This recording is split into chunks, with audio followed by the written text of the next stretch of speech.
Bonsoir à tous, je suis très contente de vous retrouver dans cette nouvelle émission de voyage au bout de la nuit. Je vais poursuivre avec vous la troisième nouvelle du roman La marque de la bête de Kipling. Donc cette nouvelle, elle s'appelle Les tambours du fort and aft. Si vous avez loupé le début, n'hésitez pas à aller voir le replay sur le site de l'émission. Donc je le rappelle, c'est l'histoire de deux enfants, Janine et Liu, qui sonnent la charge au milieu de la débâcle générale et qui assurent une victoire inespérée à leur régiment. Mais reprenons tout de suite notre histoire. Je vous souhaite un très bon moment. Lamentable fut la ruine qui s'échappa de leurs mains, et terrible le courroux sergent du bazar.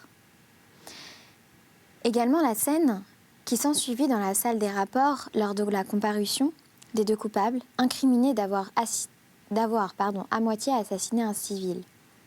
Le sergent détaché au bazar avait soif d'une poursuite criminelle et son fils mentait. Les gamins se tenaient au garde à vous, tandis que s'amoncelait la masse noire des témoignages. Ces petits chenapans donnent plus de mal que tout le reste du régiment ensemble, dit le colonel en colère. Cela servirait autant de réprimander ce chardon qui vole, et je ne peux tout de même que les mettre en cellule ou aux arrêts. Qu'on leur donne une autre correction. Faites excuse, sire. Est-ce que nous ne pouvons rien dire pour notre défense ? Dit Jacquine de voix perçante. Hein, quoi ? Ils vont discuter avec moi, dit le colonel. Non, sire, dit Liu. Mais si un homme venait à vous ? Sire, pour vous dire qu'il va vous dénoncer, si rien ne peut vous être offert un brin de tournée avec un copain. Sire, et je voulais vous tirer de l'argent à vous, sire. La salle des rapports retentit d'un grand éclat de rire. Eh bien, dit le colonel, c'est ce que faillit grêler. Que voilà vous faire, sire, il l'aurait fait. Sire, nous ne l'avions pas empêché. Nous ne lui avons pas fait beaucoup de mal, sire. Il n'a aucune espèce de droit de se mêler de nos affaires. Ça m'est égal d'être fouetté par le tambour-major, d'être signalé par n'importe quel caporal. Mais quand on est, c'est-à-dire pas juste, je trouve qu'un civil vienne parler de haut en bas à un homme de l'armée. Un second éclat de rire ébranla la salle des rapports, mais le colonel garda sa gravité.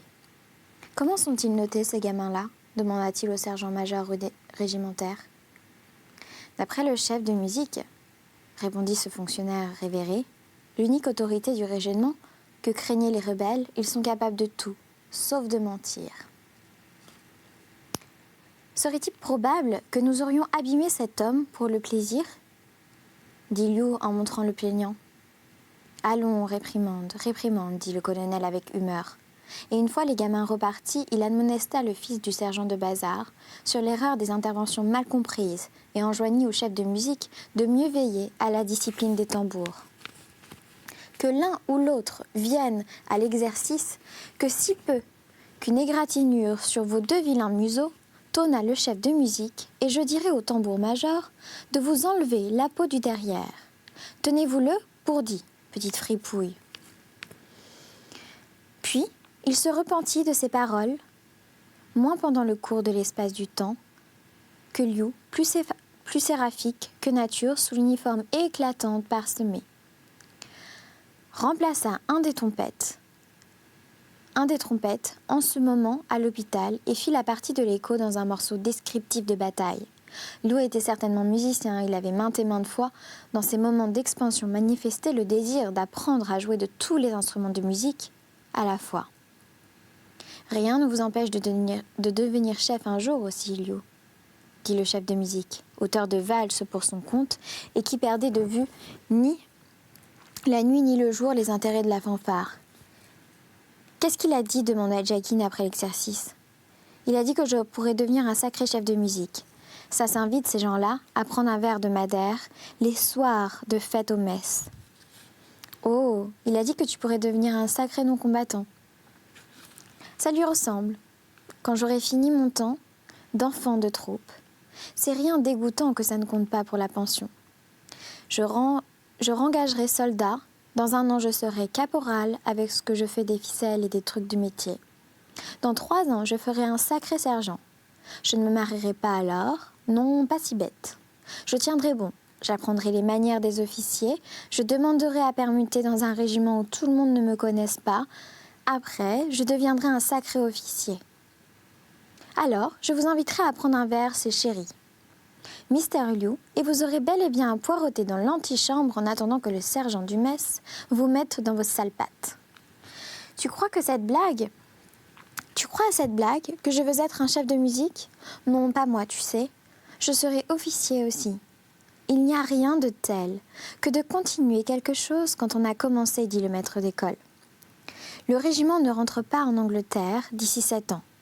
Je serai caporal alors ou pas loin. Ainsi, les gamins discutaient de leur avenir.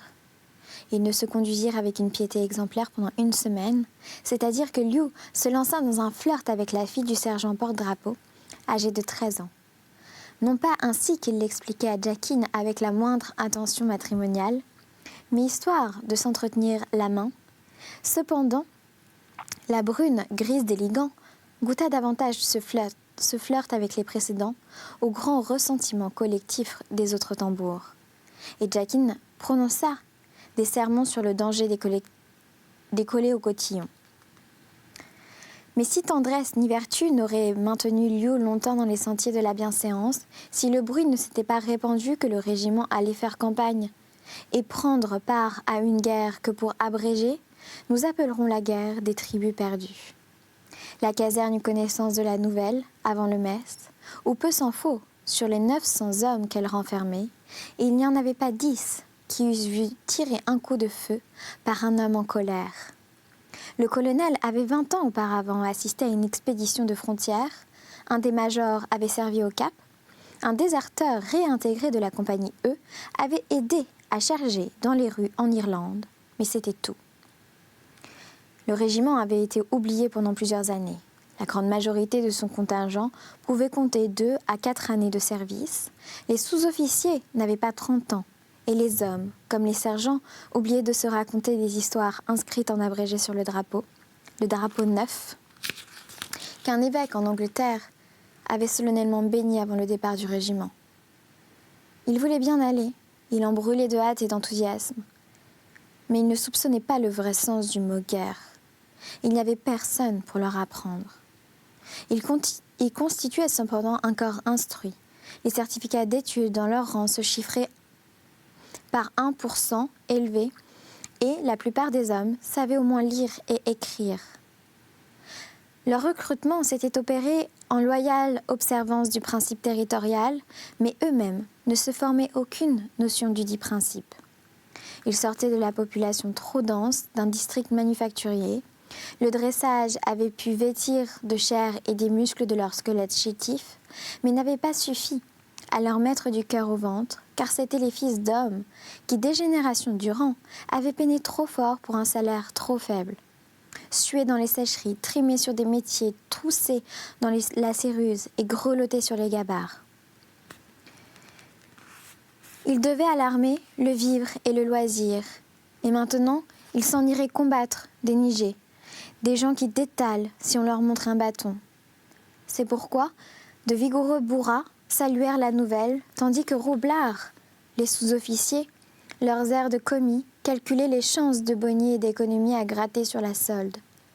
Quartier général, on disait « Les forts Enfitt n'ont pas vu le feu depuis 1 génération.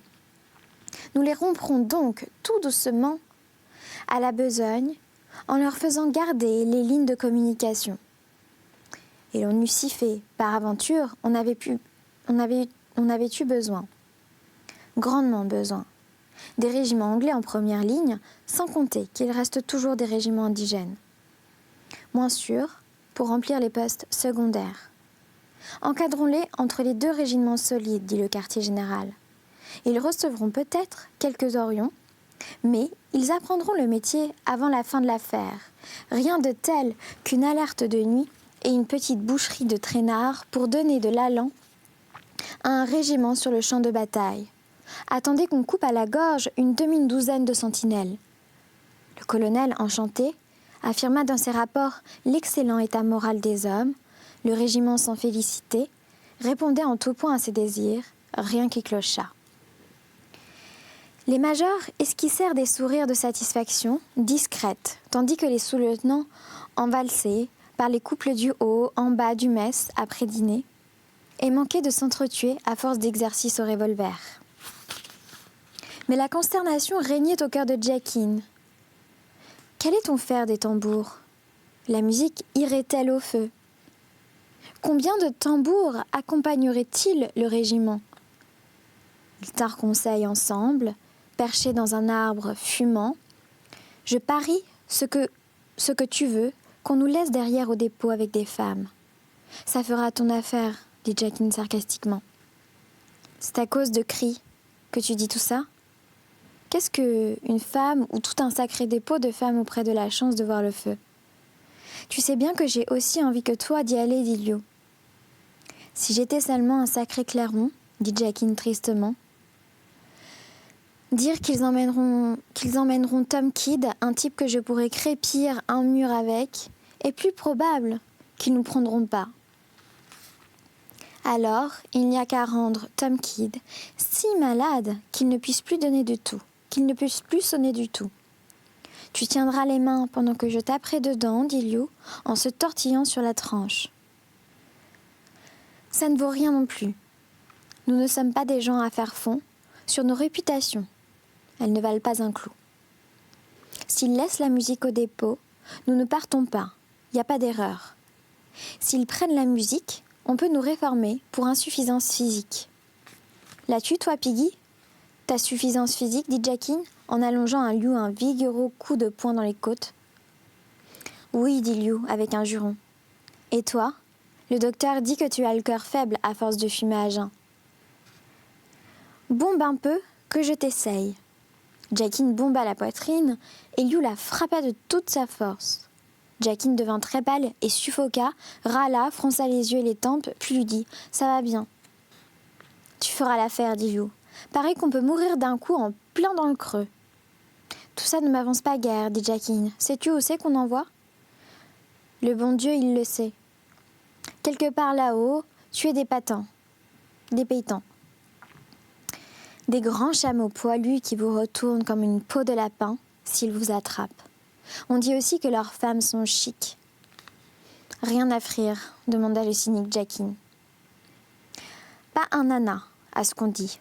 À moins de creuser la terre histoire de déterrer la galette des Niger, c'est des pauvres. » Jacquine se leva, tout debout sur la branche, et plongeant à travers la plaine. « You dit, voilà le colonel qui s'amène. C'est un bon bougre que le colonel.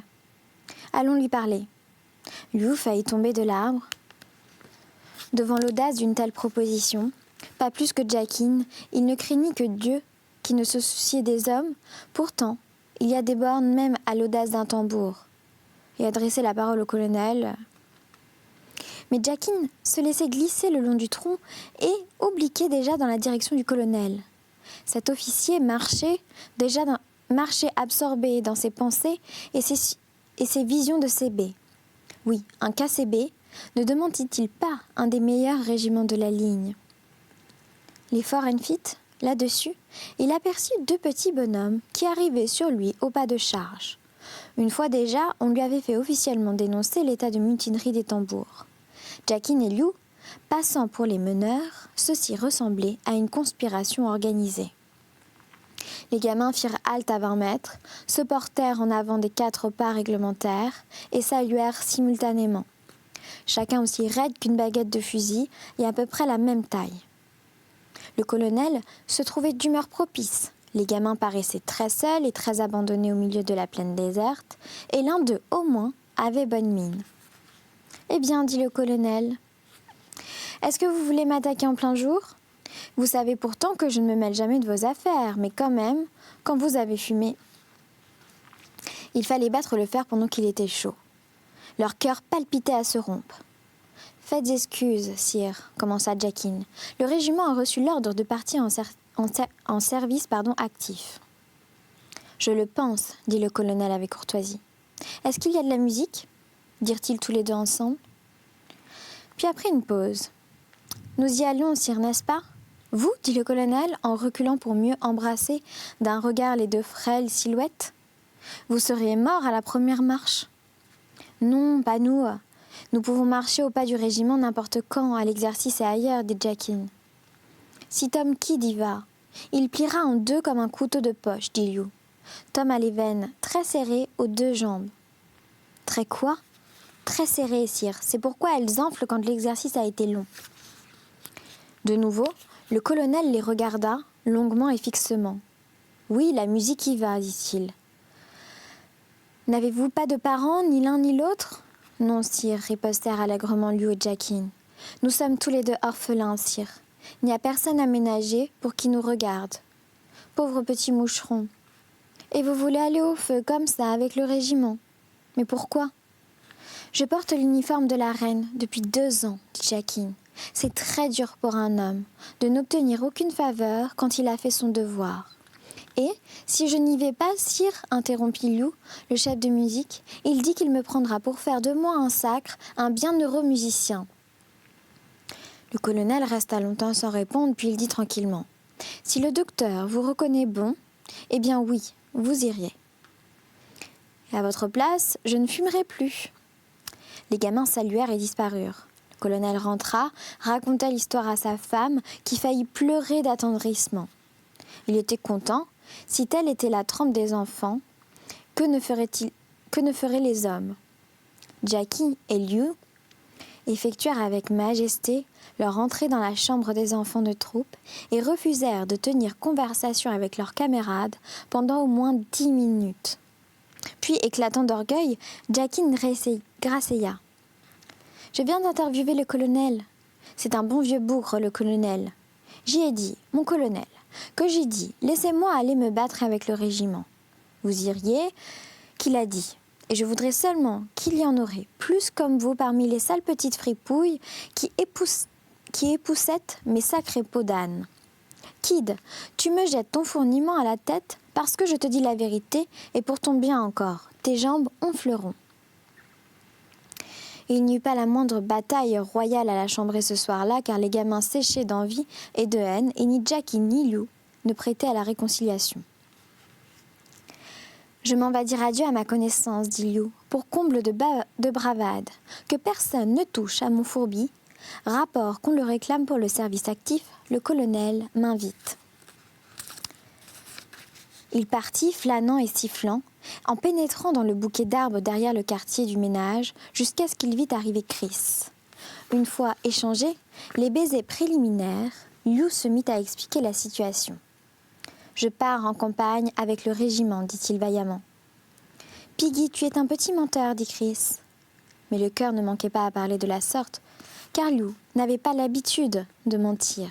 « Menteuse toi-même, Chris, dit Liu, en lui glissant un bras autour de la taille, je pars. Quand le régiment se mettra en route, tu me verras avec les autres, gaillards et gaillerets.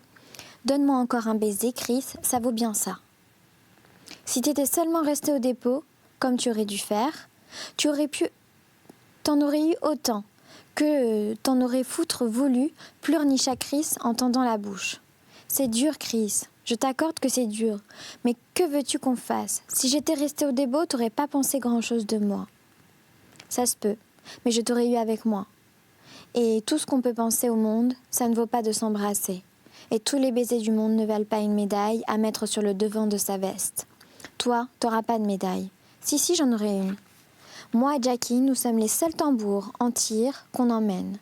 Tout le reste, c'est nos hommes, des grands, et nous gagnerons nos médailles en même temps avec eux.